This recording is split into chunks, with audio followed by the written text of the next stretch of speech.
RS brothers లో ఆషాఢం KG sale మళ్ళీ మొదలైంది. మరెన్నో క్రేజీ ఆఫర్స్ ఖైదీ చేయండి ఆర్ఎస్ బ్రదర్స్.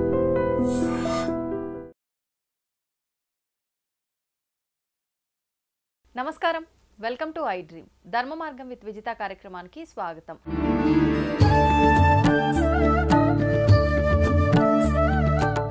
ప్రస్తుతం మనతో పాటు ఉన్నారు ప్రముఖ ఆధ్యాత్మికవేత్త, విశ్వ నియమాల ప్రచారకురాలు లక్కరాజు నిర్మలమ్మ గారు. ఇప్పుడు అమ్మతో మాట్లాడి మరిన్ని విషయాలు తెలుసుకుందాం. నమస్తే అమ్మా. నమస్తే అమ్మ, మనకు శ్రావణ మాసంలో రాఖీ పౌర్ణమి రాబోతోంది. అన్నా చెల్లెళ్ళు, అక్క తమ్ముళ్ళకి వాళ్ళ బంధానికి నిదర్శనమే ఈ రాఖీ పండగ. అవునా? అసలు నిజంగా అంటే ఎందుకు వచ్చింది ఈ రాఖీ పండగ? నిజంగా అన్న తమ్ముళ్ళు, అక్క చెల్లెళ్ళే జరుపుకోవాలి. ఈ మధ్య కాలంలో చూస్తున్నాము, అంటే ఒకరి మంచిని కోరుకొని ఇంకొకరు ఎవరికైనా రాఖీ కట్టొచ్చు అనే ఉద్దేశం అనేది చూస్తున్నాం. అసలు ఇది వాస్తవమే అంటారా? దాని గురించి వివరణ ఇవ్వండి. లేదు నాన్న, పూర్వీకులు మన ఆ రోజుటి కాలమాన పరిస్థితులను అనుసరించి మేము తల్లి తండ్రి పెద్దవాళ్ళం అయిపోయాం. మా తదనంతరము ఆడపిల్లల్ని ఎవరు చూస్తారు? ఒక కష్టంతోటో నిష్ఠూరంతో ఒక ఆడపిల్ల పుట్టింటికి వచ్చింది అని అంటే కడుపుతో పుట్టిండ్లనే దాన్ని ఎలా మర్చిపోతామే? ఏ కష్టం వచ్చినా కన్నీళ్ళు వచ్చినా అమ్మా నాన్నే కదా మనకు గుర్తొచ్చేవాళ్ళు. ఏ కష్టమన్నా చెప్పుకోవాలంటే మా అమ్మకు మా నాన్నకే చెప్పుకుంటాం అనుకుంటారు కదా, మా అన్న తమ్ములకే చెప్పుకుంటాం అనుకుంటాం కదా. అలాంటిది పెద్దవాళ్ళు పెట్టిన దాంట్లో అంతరార్థం ఎంతో ఉంది. ఇప్పుడు ఏంటంటే నీవేదో గిఫ్ట్ కోసమే నాకు రాఖీ కట్టడానికి వచ్చావే అనే డైలాగులు మనం ఎన్నో వింటుంటాం. ఏదో సెల్ఫిష్నెస్గా మీ వదిన ఏదో చీర పెట్టడానికే వచ్చింది రాఖీ తీసుకొని అనడం, ఇలాంటివి చిన్న చిన్న సరదాగా అనుకునే మాటలో, శాస్త్రీయంగా అనుకునే మాటలో నాకు తెలియదు. కానీ ప్రతి ఆడపిల్ల పుట్టింటికి వెళ్ళి కనీసం రాఖీ కట్టడానికి ప్రతి పని వాళ్ళు వెళ్తారు నాన్న. నాకు ఎంత సంతోషం వేస్తుందో. మిడిల్ క్లాసులో వాళ్ళు వెళ్ళకపోయినా లో మిడిల్ క్లాస్ వాళ్ళు కంపల్సరీ మేము రాఖీ కడతామమ్మ మా అన్నకి అంటారు. మా అన్న మా ఇంటికి వచ్చాడమ్మా మేము రాఖీ కట్టామమ్మా అంటారు. నిన్న ఒక క్యాబ్లో వస్తుంటే క్యాబ్ అతను నాకు ఒక మాట చెప్పాడు.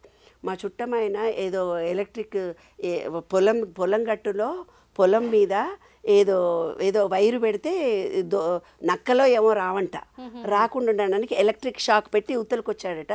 70 ఏండ్లు అయినట. మర్చిపోయి దాని మీదనే కాలేసి వచ్చాడట. ఉత్తలకు వేసేటప్పుడు ఆ ఎలక్ట్రిక్ వైర్ మీదనే కాలేసి వచ్చాడట. Spot dead. అయితే లంబాడీ వాళ్ళల్లో నాన్న ఎవరైనా చుట్టాల్లో ఒక వ్యక్తి చనిపోతే ఇంటోళ్ళు ఏం ఖర్చు పెట్టారు, బయటి వాళ్ళందరూ డబ్బులు వేసుకొని వాడికి అయ్యే ఖర్చు అంతా భరిస్తారంట. అది వాళ్ళ ట్రెడిషన్ అంట. అట్లాగా మన ట్రెడిషన్ ఏమిటిది? అన్నదమ్ములు అక్కా చెల్లెళ్ళు కలిసి ఉండాలని పూర్వీకులు నిర్ణయించినటువంటి అద్భుతమైనటువంటి ఈ పండగ నాన్న రాఖీ పూర్ణిమ అనేది. అన్నదమ్ములుండి పట్టించుకోలేని ఆడపిల్ల కన్నీళ్లు పెట్టుకున్న రోజులు ఉండవా మనకి? నిజంగా ఆడపిల్లలు చెప్తారు, నేను గోరింటాకు పెట్టినప్పుడు చెప్తారు, అమ్మ మాకు పుట్టింటి వాళ్ళే లేరు, మమ్మల్ని పిలిచే వాళ్ళే లేరు, మీరు పిలిచి మాకు ఇవాళ గోరింటాకు పెట్టారు, మా అమ్మమ్మ నిజంగా నా పుట్టిల్లు అని కౌగిలించుకొని ముద్దు పెట్టుకొని పోతారు. ఆశీర్వచనం ఇయ్యమని నాకు మా వారికి దండం పెట్టిపోతారు. అలాగ పుట్టింటి లేని వాళ్ళు ఎంత బాధపడతారు నాన్న. కాబట్టి ఎవరమైనా సరే, అందుకనే ఎవరన్నా అన్నయ్య అని మనం కట్టి వాళ్ళకి ఏదో స్వీట్ ఇస్తాం, మన తృప్తి మన సంతోషం. కాబట్టి అన్న తమ్ముళ్ళు అక్కా చెల్లెళ్ళు అనే రిలేషన్షిప్ అనేది చాలా గొప్పది. భార్యకి భర్త, భర్తకి భార్య మంచో చెడో అడ్జస్ట్ అయిపోయినప్పుడు నా పుట్టింటికి వెళ్ళి నేను ఈ పూట ఉండొస్తాను అనే దాంట్లో ఎంత తృప్తి, ఎంత ఆనందం కలిగి తల్లి తండ్రి తదనంతరము అన్నతమ్ములే మిగులుతారు. కాబట్టి ఈ పండుగను మనకు పెట్టారు పెద్దవాళ్ళు. అంటే మా తదనంతరం అన్నతమ్ములు ఈ ఆడపిల్లను కూడా తమ ఇంటికి ఒక రోజు పిలుచుకోవాలి, కనీసం భోజనం పెట్టాలి. రాఖీ కట్టడానికంటూ ఒక రీజన్ చెప్పన్నా అది పుట్టింటికి వెళ్తుంది, వీలు కాని పరిస్థితులు ఉంటే ఆడపిల్లకు అని. చాలా అద్భుతమైనటువంటి పండుగ నాన్న. అన్నదమ్ములు అక్క చెల్లెళ్ళు సరదాగా సంతోషంగా ఇప్పుడు రంగోలీ చేసుకుంటారు. రంగోలీ చేసుకున్నట్టుగానే వెళ్ళి మంచిగా అన్న తమ్ముళ్ళను కూర్చునిపెట్టి బొట్టు పెట్టి చక్కగా రాఖీ. తెలంగాణలో కాదు, నార్త్లో కూడా చాలా విశేషంగా జరుగుతుంది. నార్త్ వాళ్ళకైతే చాలా గొప్ప పండుగ ఇది. రాఖీ రాఖీ రాఖీ రాఖీ అని రకరకాల రాఖీలు తయారు చేస్తారు. మార్వాడీస్ అందరు కట్టుకుంటారు. అయితే మన ఇళ్లలో ఏముండేదంటే జంచాల పూర్ణిమ అని చేస్తారు. అంటే ఆ రోజు జంజం మార్చుకుంటారు మగవాళ్ళు.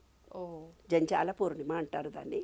కాబట్టి ఆ రోజు ఏదో స్వీట్ చేసుకోవడము. మన దగ్గరలో ఉండేవాళ్ళు, మన ఇంట్లో ఒకటే కొడుకున్నాడు అనుకో, మీకు ఒక బుడిగాడు ఒకటే ఉన్నాడు, వాడికి ఎవరు అక్క చెల్లెళ్ళు లేరనుకో, పక్కింటి అమ్మాయిని పిలిచి రావే దాని చేత వీడికి రాఖీ కట్టించి సరదాలు చేసుకొని ఆ అమ్మాయికి ఒక గిఫ్ట్ ఇచ్చుకుంటాం. ఏదైతే మనం విశ్వంలో ఒక గిఫ్ట్ రూపంలో ఏది ఇచ్చుకుంటామో మళ్ళీ మనకి ఏదన్నా రిటర్న్ రావడానికి ఈ విశ్వానికి ఎప్పుడు అందరికీ మంచి చెడులు చూస్తూ ఉండాలి. వాళ్ళ నుంచి ప్రేమ అందిస్తే ప్రేమ పొందుతాము, ఫిజికల్ వర్క్ చేస్తే ఫిజికల్ వర్క్ పొందుతాము, ఫైనాన్షియల్ హెల్ప్ చేస్తే ఫైనాన్షియల్ హెల్ప్ పొందుతాము, మాట సహాయం చేస్తే మాట సహాయం పొందుతాము అని మన పూర్వీకులు ముందుగానే ఆలోచించి పెట్టినటువంటి పండుగలు. సరదాగా పండగ చేసేద్దాం, వంటలు అన్నీ వండేద్దాం, పక్కింటి వాళ్లకు పంచేద్దాం. ఇప్పుడు స్వీట్స్ చేసి తినేవాళ్ళు ఎవరున్నారే బాబు కదా. ఇంట్లో 9 రకాలైన స్వీట్లు వరలక్ష్మి పూజ నాడు చేస్తే తినేవాళ్ళు ఎవరు లేక 5 చేస్తున్నారు, తర్వాత 3 చేస్తున్నారు, తర్వాత ఒకటి ఇప్పుడు స్వగృహ ఫుడ్స్లో దొరికినది చేసి ఆరగింపు పెట్టేస్తున్నాము. అంతే టెక్నాలజీ చాలా మారిపోయింది. మనకే మనం కూర్చున్న చోట అంతా వచ్చింది. కానీ అవన్నీ కూడా తినాలనే మన పెద్దవాళ్ళు పెట్టారు. కాబట్టి చక్కగా స్వీట్స్ తెచ్చుకోండి, తినండి. స్వీట్స్ తినని వాళ్ళు మేము తింటూ ఉంటే మీరు చూసి ఆనందించండి. అంతే కదా మరి. ఎందుకమ్మా స్వీట్ తినని వాళ్ళకి కూడా రకరకాల అవకాశాలు వచ్చినాయి కదా. డ్రై ఫ్రూట్స్తో చేసుకుంటున్నారు మా స్వీట్స్, డ్రై ఫ్రూట్స్తో చేసుకుంటున్నారు స్వీట్స్.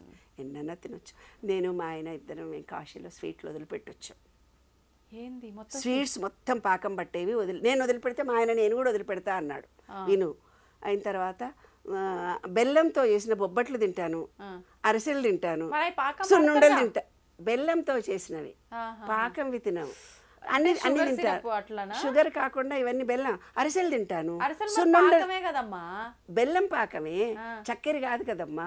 చక్కెర పాకం వదిలిపెట్టాం. మళ్ళీ అందులో కూడా ఏవో ఇది దేవుడి ప్రసాదం అని తినను. అప్పుడు మళ్ళీ మన శివుడి దగ్గరికి కాశీ మళ్ళీ వెళ్ళి నాన్న అరటిపండు తినొద్దాం, పొటాషియం లెవెల్స్ తగ్గిపోతే మేము తింటాము. మా అల్లుడికి బోలెడు తోట ఉంది, అరటిపండు తినాలనిపిస్తుంది. విను మా ఆయన అరటిపండు తిందామే, నీ తోటల్లో కూర్చొని అరటిపండు తినొద్దండి చాలా ఫీల్ అవుతున్నాను, స్వీట్లు తినొద్దండి అంటే దొంగ ఆ స్వీట్ ఇది కాదు, ఇది బెల్లంతో చేసింది, ఇది బేయుడు దాంట్లో తినడం. మళ్ళీ మేము కాశీకి వెళ్ళి శివుడికి దండం పెట్టుకొని మా జీవితకాలం అయిపోయింది శివ, అన్నీ తింటాము నువ్వేమీ అనుకోకని చెప్పొచ్చాం. ఇప్పుడు అన్నీ తింటున్నాం.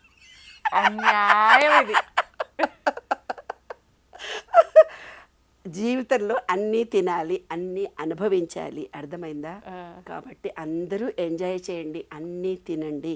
అది మన కోసం మనం స్ట్రిక్ట్గా ఏర్పరచుకున్న భావన మాత్రమే. మనం అహంకారాన్ని, కోపాన్ని, స్వార్థాన్ని విడిచిపెట్టాలి తప్ప స్వీట్లు పండ్లు వదిలిపెట్టాల్సిన అవసరం లేదు. మనం పుట్టింది తినడానికి, ఎంజాయ్ చేయడానికి. ఏ సత్యాన్ని మనం గ్రహిస్తామో ఆ రోజు నుంచి మనం ఆనందంగా ఉంటాం. జీవిత సత్యాలు అంతే. ధన్యవాదాలు. తవ్వండి, తవ్వుతూనే శివలింగం సరే దాన్ని అట్లా కప్పేసేయండి, చూపించదండి. మూర్తి పూజ కాదు, సాక్షాత్ బ్రజేంద్ర నందన భగవాన్ ఉన్నారు మూర్తిలో. ఏమీ ఆశించకుండా ఆరాధించే వాళ్ళు కూడా ఉన్నారా ప్రభుజీ? నిజమైన భక్తి అంటే మనకు తెలియదు కాబట్టి